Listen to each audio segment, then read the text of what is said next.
Mengagumkan Terus leluhur, ada kopi, menggabungkan kopi pahit itu teknologi, ada kopi sama seni, dan teh, udah itu spiritual doang. menjadi satu kesatuan Itu kata. dalam karyanya. Menghormati apa yang udah ada aja. Semua itu ada kodam-kodamnya, apa hanya untuk koleksi. Gini, kalau aku untuk koleksi, pure untuk koleksi Kak. Tapi mau nggak mau setiap koleksi itu punya cerita, punya sejarah seperti ini.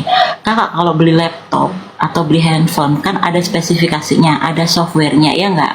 Sama kayak gitu. Ibarat aku nggak bilang kodam ya, energi itu softwarenya yang ada di sini. Mau nggak mau guys, kalau kalian percaya energi itu, semua benda itu ada energinya. Mau handphone ada energinya, mau kuas ini ada energi, kuas ini ada energinya, apalagi benda-benda seperti ini gitu. Klinik bukan, nyembah bukan. Iya betul tuh energi dan yani iya itu udah melekat, makanya leluhur kita tuh dulu keren sekali. Kenapa? Karena kalau bikin pusaka seperti ini itu tidak lepas dari tiga hal, teknologi, seni, dan spiritual. Tuh kalian cari bangsa mana yang bisa menggabungkan tiga ini, nggak ada guys kecuali Nusantara. Makanya kalau misalnya kalian suka benda-benda kayak gini, kalian cuma menerima seninya aja, nggak bisa. Bukan nggak bisa ya, kurang pas dan kurang afdal. Karena apa? Mereka tuh bawanya udah tiga.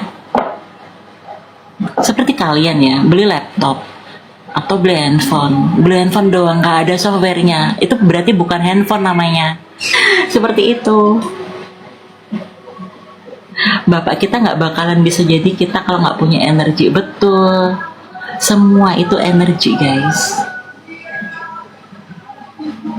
Kayak besi ini dipakai itu apa, dari alam energi juga, cuman pemadatannya berbeda-beda. Mereka jadi besi, kita jadi manusia.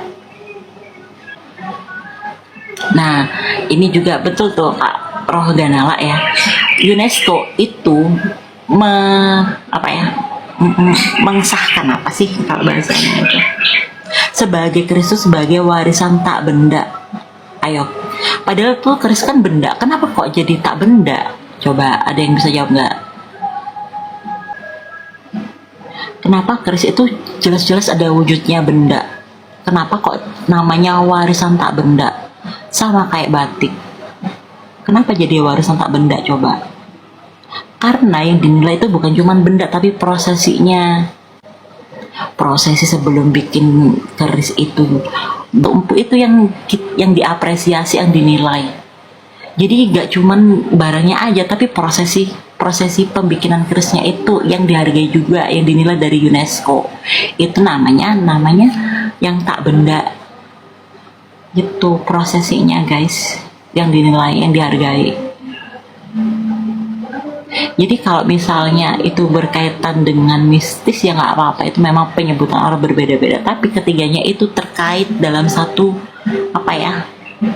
benda itu tiga-tiganya nggak bisa hilang gitu. Nah cara untuk merawatnya seperti kalian kan, software itu perlu diupdate atau perlu dibersihkan virus dengan cara apa? Didupain atau dikasih bunga. Nyembah enggak, karena kita menghargai aja apa yang ada di dalam gitu. Sedekah kita aja. Kalau benda itu perabot, bengkar. Kalau keris kain batik itu manifestasi doa ya. Dan itu tuh prosesi itu yang nggak ada di bagian negara lain. Kalau kita lihat ya, benda mana guys yang seninya tinggi guys, cuman kita.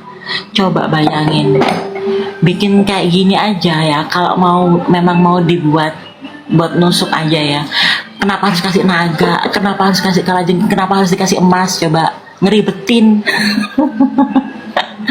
Orang mau perang keburu dibunuh nunggu kayak gini doang. Ribet.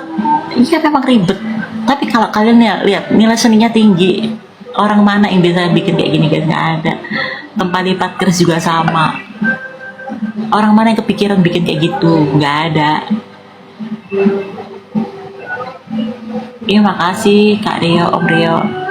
Gitu loh guys.